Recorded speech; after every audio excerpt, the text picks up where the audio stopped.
everybody. I'm KibbyRose. I am here doing something a little bit different today.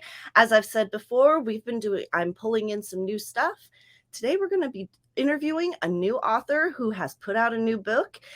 My name is KibbyRose. I'm your lesbian author tube stoner. Let's get this going.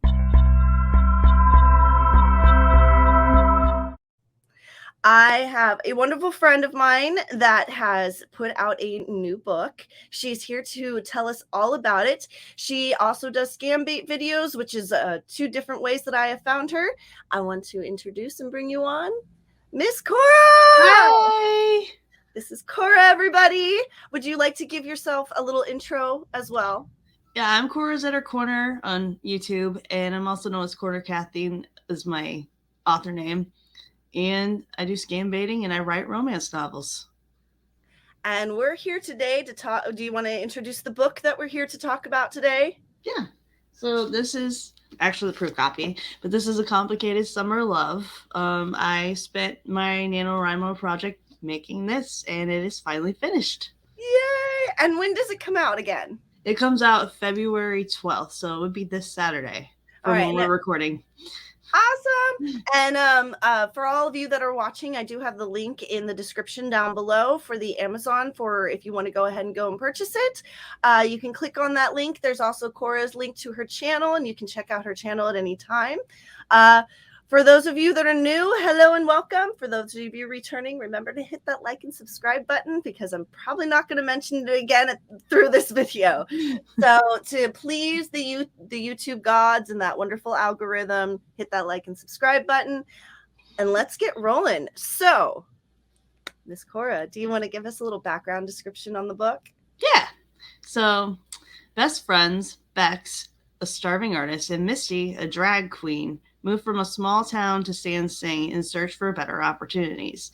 Anton, a divorce lawyer who happens to be vacationing in his summer home, has an unwanted house guest, his meddling sister, Isabel.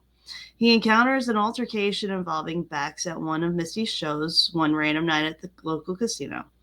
As Misty and Isabel's rivalry comes to play in betting over a storefront, the events lead to a spiderweb of emotions and deceit entangling the four into adventures of chaos over their separate dreams and potentially ruining a blossoming relationship between Bex and Anton. That sounds like drama, chaos, love story triangle, manipulation. Oh, I love it. You've got the meddling little sister who just is like, oh, I love it. Anybody who's got a little sister that is just like one of those. Oh, I love it. So getting into writing this book, since we are author tube here. What was the hardest scene to write? The hardest scene to write, I actually have where Bex, the main character, the main female lead, she ends up walking to her apartment and it has been broken into. I wanted to make that a realistic feeling as possible. Like it's kind of hard to do that when that's never happened, and you don't ever want that to happen. But right. That was the hardest scene to write. All right. And what was the funnest scene?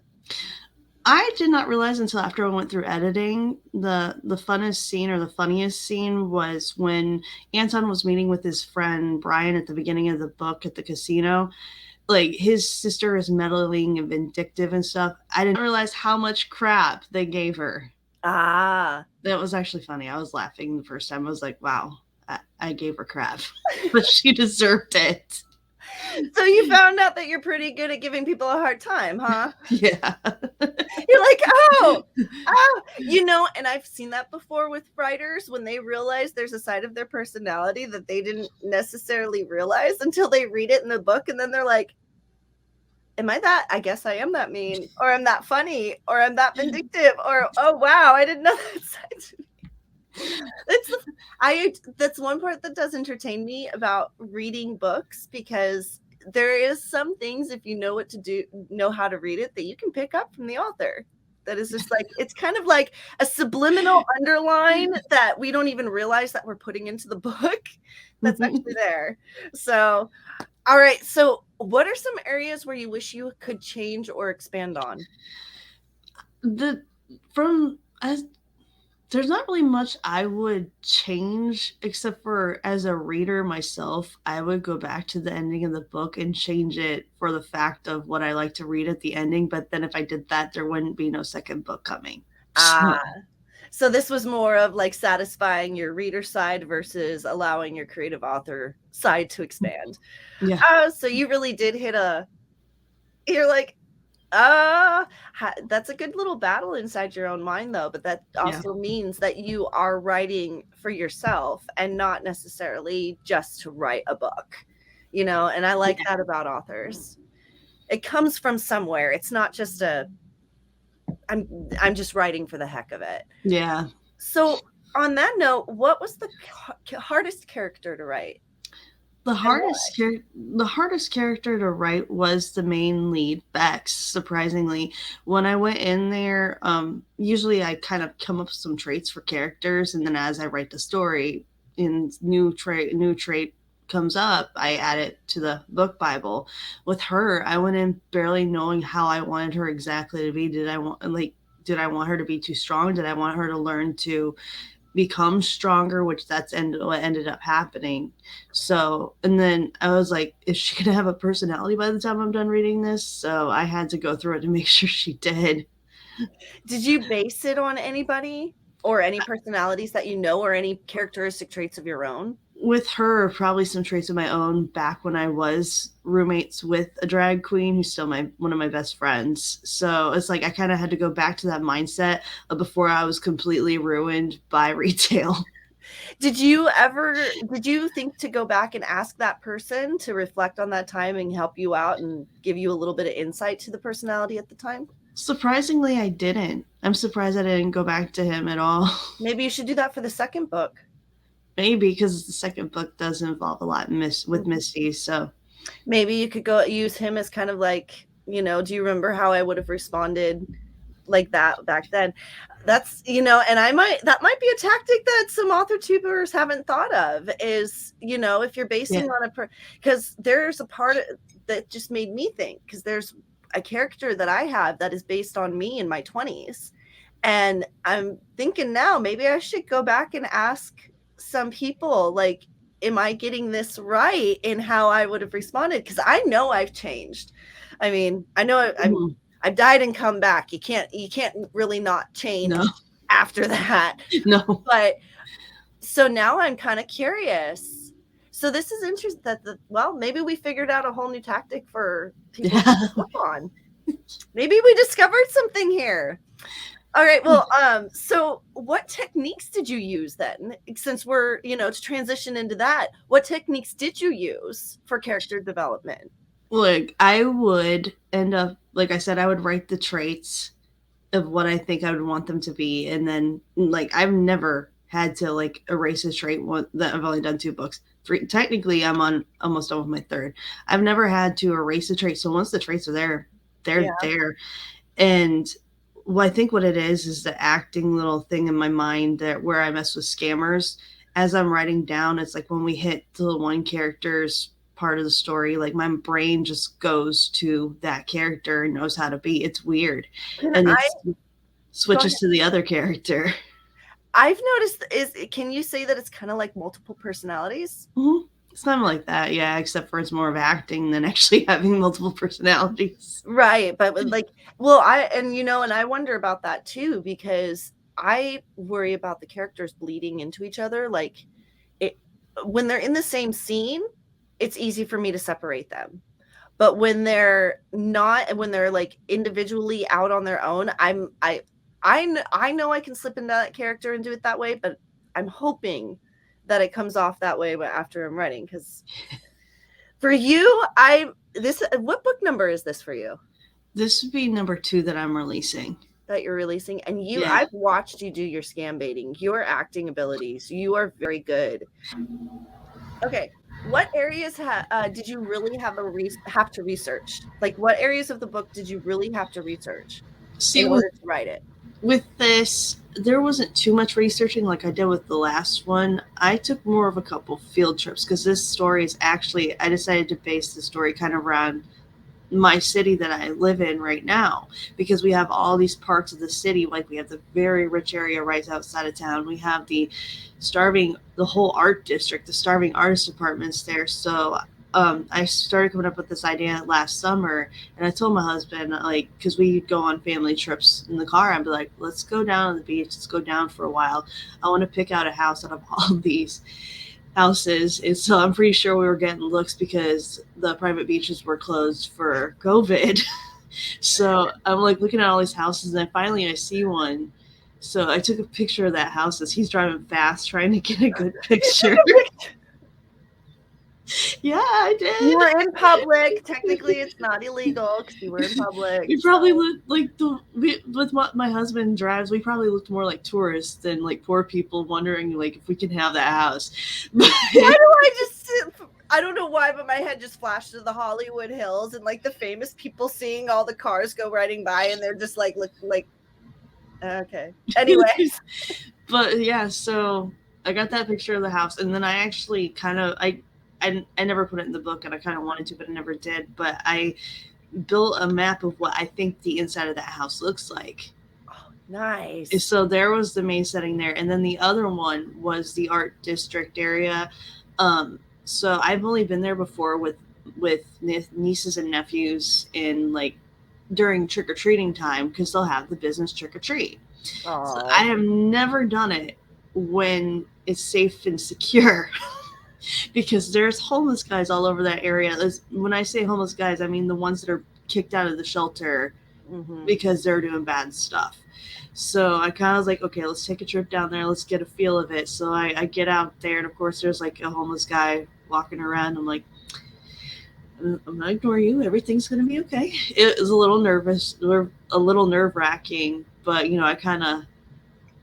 They're nothing to me. Hey, I kind of have to chime up for the homeless people because I was homeless. I mean, yeah, not all of us are bad. You definitely should keep your wits about you if there is a homeless person around, but you don't need to assume that they're going to do anything bad to you. Right. No, I was like, I just kept like awareness while I was trying to like study the art building. Be aware of your surroundings. Yeah. I was studying the apartment, kind of like looking at the side, just being very aware.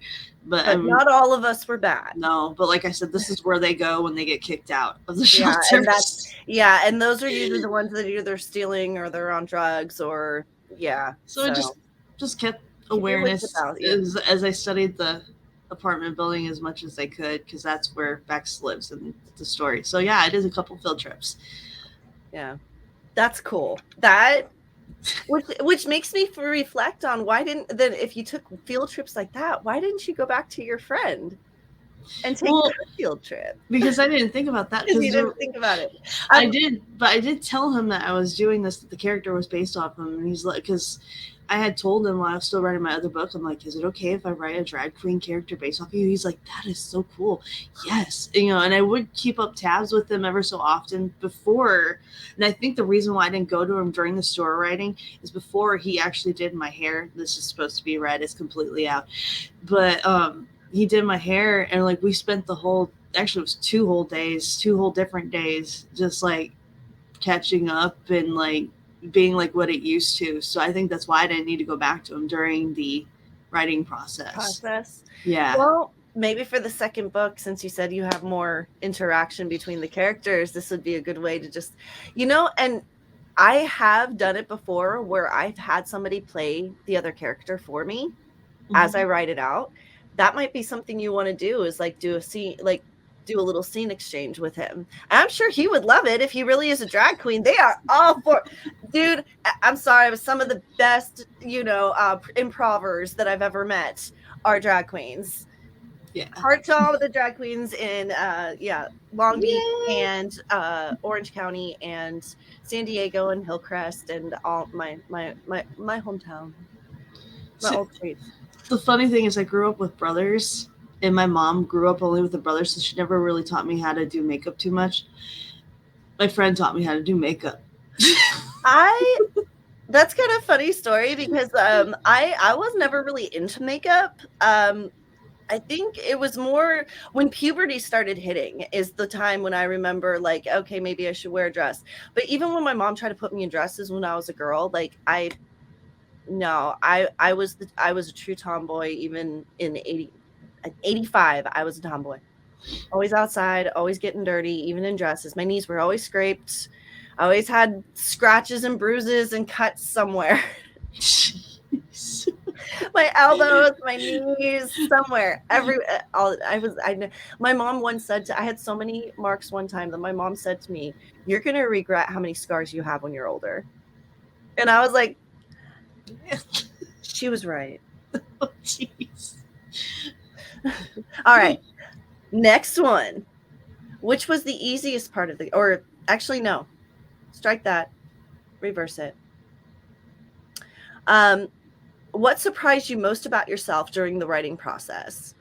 During the writing process, I did not realize how much I was writing until like I was like mid-November, because last book I was doing between 1,800 and 2,000 words at the most, and then this time during NaNoWriMo I was doing well over 2,000 words, like 2,100 something was most of the time.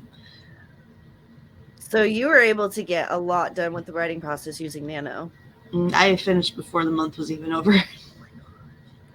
What is it about Nano that does that to us writers? Because, yeah, I was the same way in Nano, and I can't seem to do it now. I don't know. What about the editing process? What did you learn? I thought that I was going to have to fix a lot, that a lot wasn't going to make sense. And then as I was going through it, I realized it did. That is awesome. So so working as a writer, you had a different eye on it than when you switched to being an editor. Yeah. I'm amazed you can do that, because there's not many people that I have to get an editor. That's one thing I've come to realize is I have to get an editor.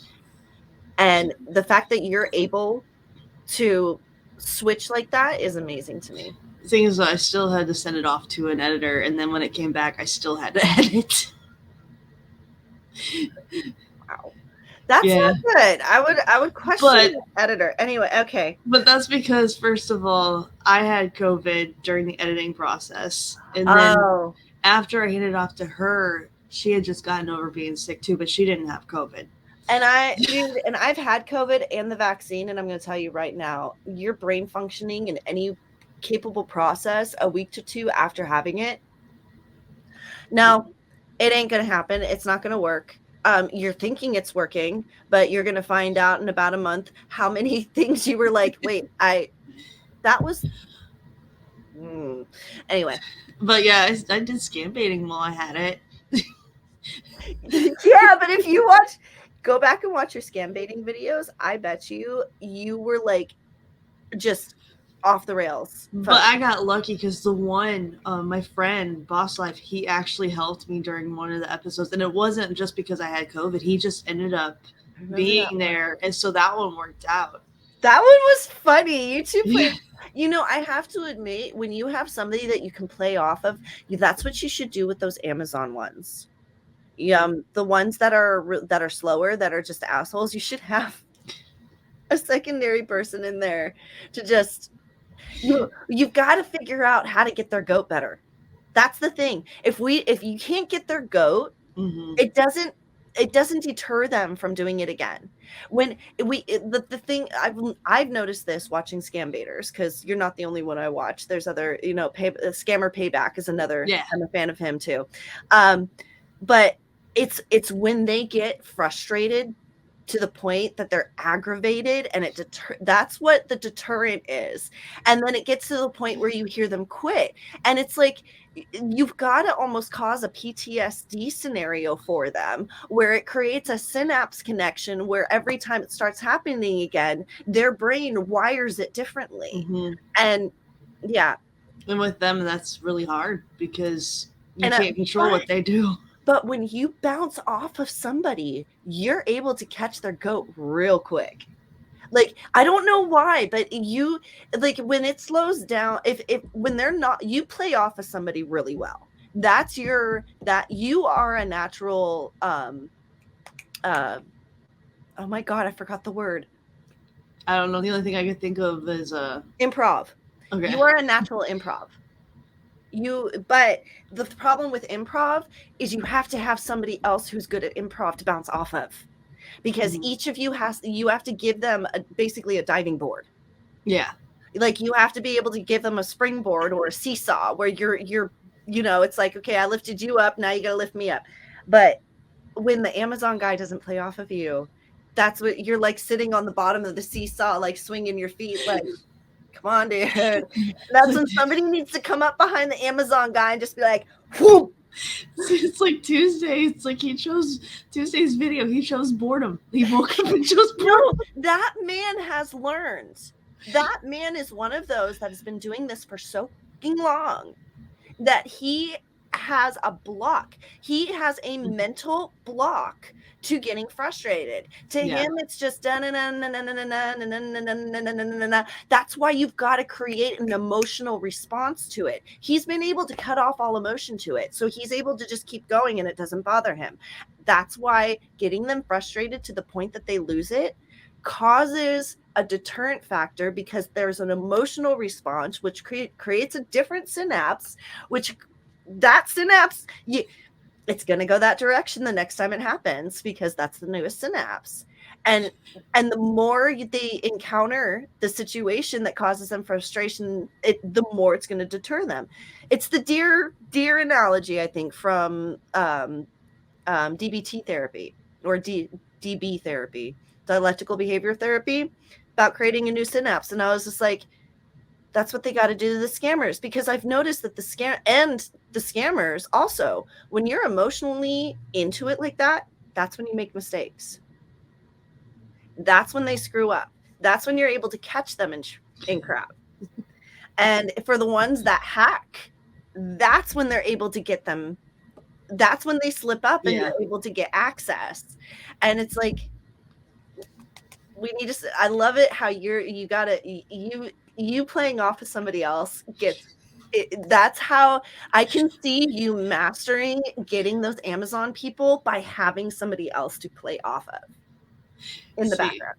And the only thing I have to worry about is if they're available. Because like with Boss Life, he's got so much going on. And with Connie, she works during the day. Yeah.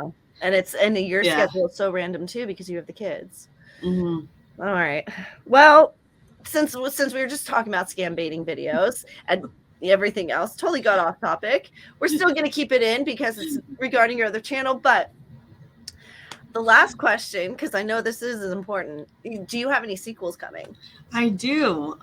With this one, I plan on doing. Sorry, my dog. I plan on doing Camp NaNoWriMo. The next one's gonna be called A Complicated Las Vegas Love, and this one is going to revolve around, and this is why I didn't put the ending that I really wanted to with Bex and Anton, is because I want that to continue, along with going into giving Misty a chance at love. Why do I see Misty going to Vegas to be a drag queen? Because you just do. I can't say. Ah, God, that's going to be a storyline. Oh my God. I don't know why, but okay. My brain. The L Word just announced their new season is starting. Tess, one of the characters that is with Shane, is back in Vegas. I'm like, what if Misty ended up like running into Tess? I am now combining my friend's book with the show series. What the F? No, but they go to Vegas, so Misty does go to Vegas. So that is so cool. Oh my gosh, because that's totally where my brain went when you said that. I was just like, oh my God, Misty's gonna be in a drag show, and like, what if Tess from the L Word fucking saw her on drag stage? It's like, I don't know. But I know storyline. Like the inspiration that I'm going to be feeding off of is The Hangover, the movie, and then along with I Love Lucy. So I got to go back and watch all this as many episodes as I can. Wait, no. I was just thinking like the I Love Lucy, like the Bex situation, like Bex and Misty situation. Oh, it's the I Love Lucy, and then you. Oh my God, that's what I'm trying to do. Let's see what happens when I actually get it written out. Oh, wow. Having that relationship between those two in a situation like that. Oh my God. You can see it, can't you? I can, but I can also see it as like a movie. That's incredible. That's so cool. That'll be good. That'll be good. Because seriously, you're not gonna not have drama with Misty. Like Misty is just because Misty, no offense, I love all my drag queens, but y'all know. Yeah. Y'all know. You be a little bit of drama. But the good thing is my friend who's a drag queen, we never had any problems at all when he was my roommate. I never said you ever have drama between the two of you. I'm just saying they be a little bit of drama. He has said that though. I love my drag. That's why I love my drag queens, because it's like I've never had beef between any of mine. But y'all know you be a little bit of drama. The only thing is like, because these are spicy books, spicy book series. Like, I can't go too much into detail with Misty's sexual relationship because I'm not a guy that's been with the guy. Yeah, you're gonna have to do some research on that one. I'm just gonna have to keep it a little bit on the tamer side. God, that reminds me of so many guys who try to write lesbian. Oh God, just guys, stop trying to write lesbian love stories, please. That's why I'm gonna try to avoid that. I'm gonna maneuver my way around, so it's like I don't get into too much detail because I don't know what I'm talking about. Yep, and I'd be the same way. I'd be like, where are my gay boys? Come here, guys. I need some research. And the funny thing is like, now what storyline with the gay boy are you gonna go? Because are you gonna have him meet, like, is he what type is he into? Because depending on what type he's into, you're looking at two different kinds of drama. Yeah. I don't know yet. Well, three different kinds, depending on what kind of friends they have. Where's their social circle? Are their social circles the same? Are they different? Are they competing? Oh, Lord. Oh, like the second one, I have a character that I know I'm going to name Jalen. Is he going to be a competing drag queen, or is he going to be a social support? I don't know. Oh, I got your brain going. Well, if you need any help doing any, deep dive, Anyway, so is there anything else about the book that you want to add?